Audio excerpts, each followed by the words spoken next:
Hello out there. Sick of me yet? Well, fear not. This will be my last reading of the day from my new short story collection, Flowers in a Dumpster, out from Crystal Lake Publishing.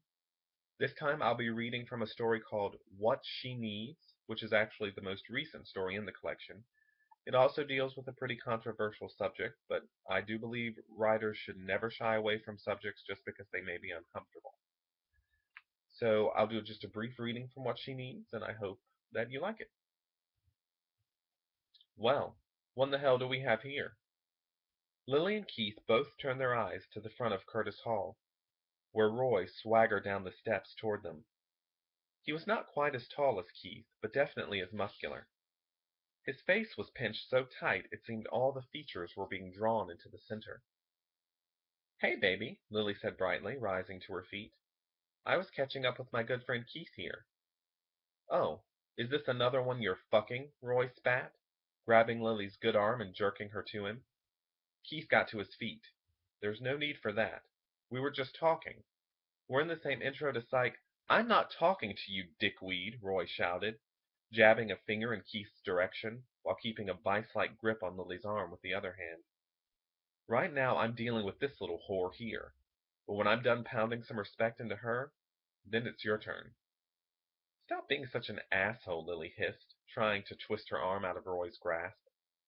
Roy whirled around and backhanded her hard across the cheek. She collapsed to the pavement, using her injured arm to break her fall, causing a red-hot explosion of pain.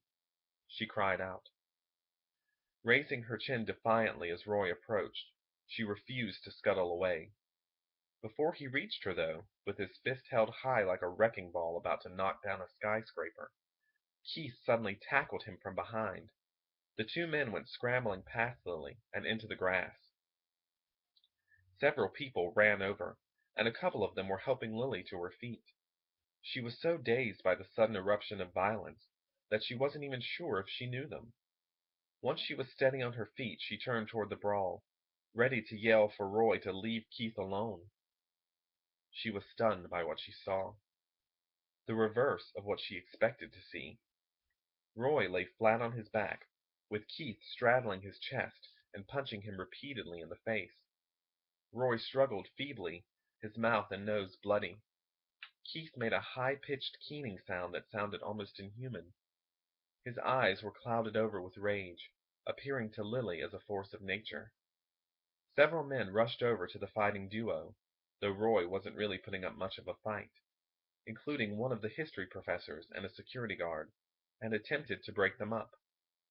Keith lashed out at them, connecting a few punches, but finally he allowed himself to be pulled off Roy. On the ground, Roy rolled onto his side and curled into a fetal position. One eye had already swollen shut, and his nose was misshapen, obviously broken. He moaned and cried incoherently, something Lily had never seen him do. If asked before now, she would have said he was incapable of producing tears. "Someone better call for an ambulance," the security guard said, looking at Roy, but then he turned his eyes to Lily. "Are you okay, lady?" She couldn't make her brain work enough to actually speak, but finally she nodded dumbly.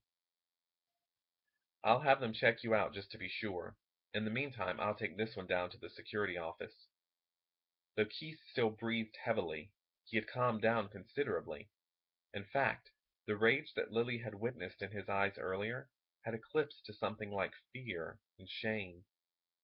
He docilely allowed himself to be led down the hill by the security guard. Like I said, that was just a brief reading from What She Needs in Flowers in a Dumpster. The collection, which contains 17 stories, is available digitally and in paperback on Amazon.com. Look it up, check it out. Um, if you like it, leave me some feedback. Hell, if you don't like it, leave me some feedback.